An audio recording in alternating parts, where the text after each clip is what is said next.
Assalamualaikum warahmatullahi wabarakatuh. Perkenalkan, nama saya Rican Sandi Frenditya dari semester 3A.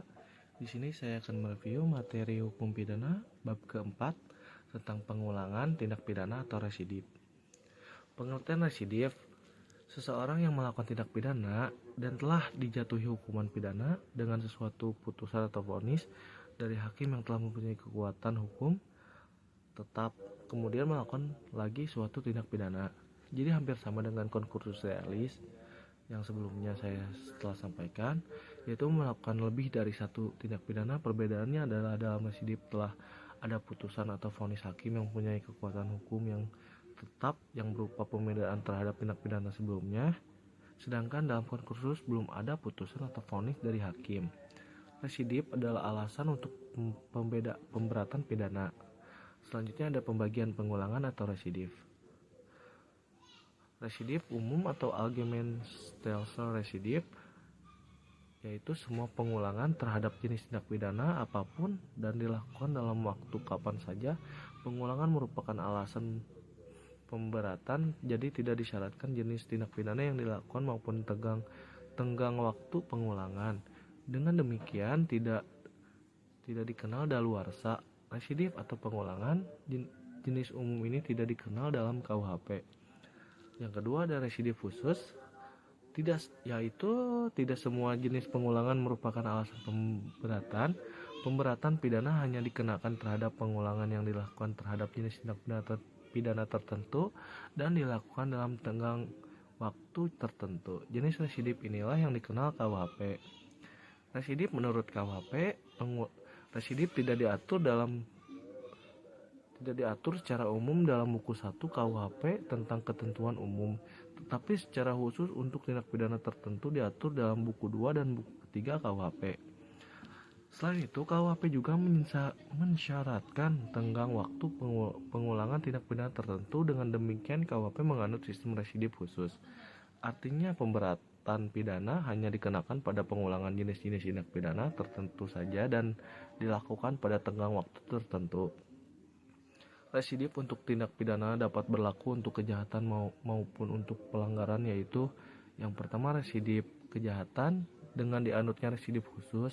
Maka residif kejahatan menurut KUHP adalah kejahatan tertentu yang dibedakan dalam yang pertama residif kejahatan tertentu sejenis diatur secara tersebar dalam buku 2 KUHP, yaitu dalam pasal 137 ayat 2, dalam pasal 144 ayat 2, dalam pasal 155 ayat 2, dalam pasal 157 ayat 2, pasal 161 ayat 2, pasal 163 ayat 2, pasal 208 ayat 2, pasal 216 ayat 3, pasal 303 bis 2, pasal 321 ayat 2, dan pasal 393 ayat 2. Dalam residif kejahatan sejenis hanya ada 11 jenis kejahatan yang merupakan alasan pemberatan pidana.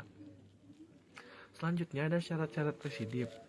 Yang pertama, kejahatan yang diulang harus sama atau sejenis dengan kejahatan terdahulu. Yang kedua, antara kejahatan yang terdahulu dan kejahatan yang diulangi harus sudah ada keputusan hakim yang berupa pemidanaan yang mempunyai kekuatan hukum yang pasti dan tetap.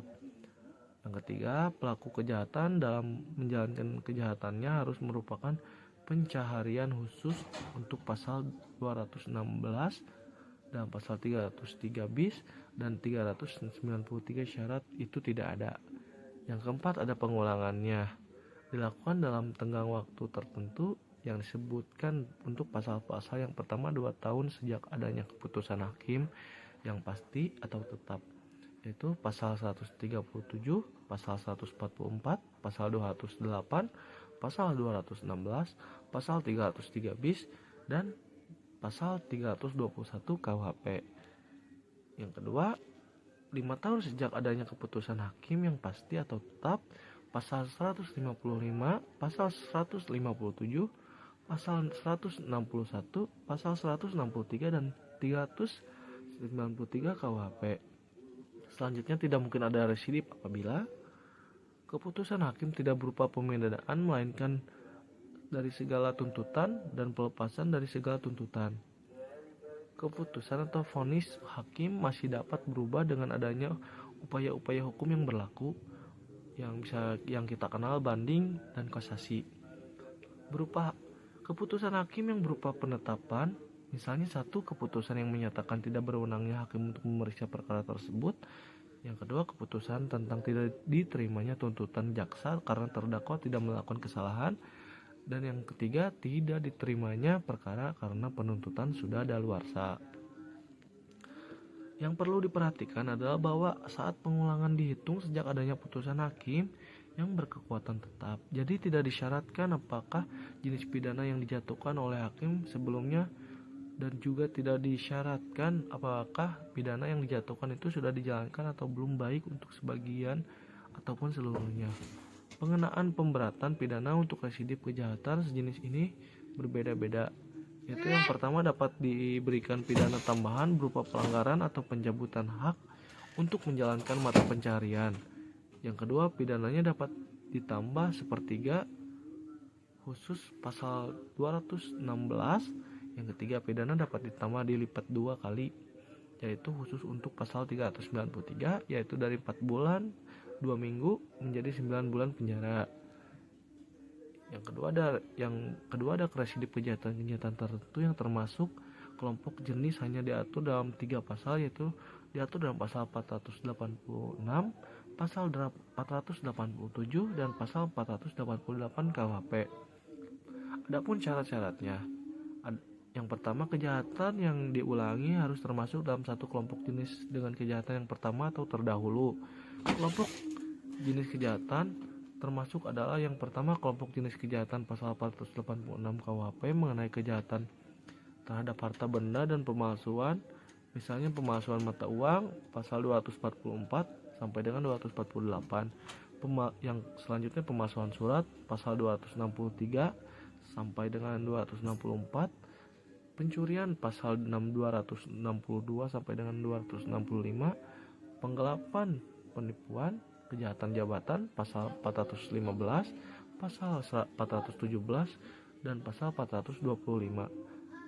Dan ada penadahan pasal 480 sampai dengan 481. Selanjutnya, kelompok jenis kejahatan pasal 487 KUHP mengenai kejahatan terhadap orang, misalnya penyerangan atau makar terdapat kepala negara, pembunuhan, penganiayaan dan lain-lain. Kelompok jenis kejahatan dalam pasal 488 KUHP mengenai kejahatan penghinaan dan berhubungan dengan penerbitan atau percetakan, misalnya penghinaan terhadap presiden dan wakilnya pasal 134 sampai dengan pasal 307, penghinaan terhadap kepala negara sahabat pasal 142 sampai dengan pasal 144, penghinaan terhadap penguasa atau badan umum pasal 207 sampai dengan pasal 208, penghinaan terhadap orang pasal 310 sampai dengan 321, kejahatan penerbitan dan percetakan pasal 483 dan 484. Berdasarkan contoh-contoh di atas, maka kejahatan yang diatur dalam pasal 486, pasal 487 dan 488 KUHP itu hanya kejahatan-kejahatan tertentu saja. Dengan demikian, maka dalam sistem KUHP tidak semua kejahatan berat dapat dijadikan sebagai alasan residip atau pengulangan untuk alasan pemberatan pidana. Yang kedua, antara kejahatan yang kemudian atau yang diulangi dengan kejahatan yang terdahulu atau sebelumnya harus ada putusan hakim yang berupa pemindanaan tetap, dan putusan hakim itu tidak berupa penetapan atau basking. Yang ketiga, pidana yang dijatuhkan oleh hakim terdahulu haruslah berupa pidana penjara ketika melakukan pengulangan tindak pidana. Tenggang waktunya belum lewat 5 tahun, yaitu dihitung sejak menjalani untuk seluruhnya atau sebagian dari pidana penjara yang dijatuhkan terdahulu dan sejak pidana penjara tersebut sama sekali telah dihapuskan. Yang kedua, belum lewat tenggang waktu daluarsa kewenangan menjalankan pidana penjara yang terdahulu. Yang kedua, ada residiv pelanggaran. Diatur dalam buku 3 KUHP, yaitu ada 14 jenis pelanggaran yang merupakan alasan pemberatan. Yang pertama dalam pasal 489, yang kedua dalam pasal 492, yang ketiga pasal 495, yang keempat pasal 501, yang kelima ada pasal 512, yang keenam ada pasal 516, yang ketujuh pasal 517, yang kedelapan pasal 530, yang sembilan pasal 536, 10 pasal 540, 11 pasal 541, 12 pasal 544, 13 pasal 545, 14 pasal 549. Syarat-syarat residif. Yang pertama, pelanggaran yang dilakukan harus sama atau sejenis dengan pelanggaran terdahulu. Yang kedua, harus ada putusan hakim yang berupa pemidanaan yang telah mempunyai kekuatan hukum tetap untuk pelanggaran yang terdahulu. Yang ketiga, tenggang waktu pengulangan belum lewat 1 atau 2 tahun sejak adanya putusan pemidanaan yang telah mempunyai kekuatan hukum yang tetap, yaitu belum lewat 1 tahun untuk pelanggaran-pelanggaran tersebut. Yang kedua, belum lewat 2 tahun untuk pelanggaran pasal-pasal tersebut. Berdasarkan uraian tersebut, maka pemberatan untuk pelanggaran pidana denda diganti atau ditingkatkan menjadi pidana kurungan. Yang kedua, pidana atau denda kurungan dilipatkan jadi 2 kali. Selanjutnya, ada residip di luar KUHP. Yang pertama, residip kejahatan terdapat dalam beberapa tindak pidana khusus seperti narkotika dan lain-lain. Untuk pengulangannya, yaitu umumnya mendapat pemberatan apabila saksi pidananya berupa pidana penjara, maka pemberatannya ditambah sepertiganya. Kedua, untuk sanksi pidananya yang berupa denda, maka pemberatannya dikali 2. Yang kedua, residip pelanggaran di luar KUHP terdapat dalam Undang-Undang Nomor 14 Tahun 1992 dan lain-lain. Dengan ketentuan pemberatannya, yaitu yang pertama, tenggang waktu pengulangan beragam, yaitu ada yang 1 tahun dan ada yang 2 tahun. Yang kedua, untuk pemberatannya ada yang ditambah separuh, sepertiga, dan ada yang dilipat gandakan menjadi 2. Sekian yang bisa saya sampaikan. Mohon maaf jika ada kekurangan. Wassalamualaikum warahmatullahi wabarakatuh.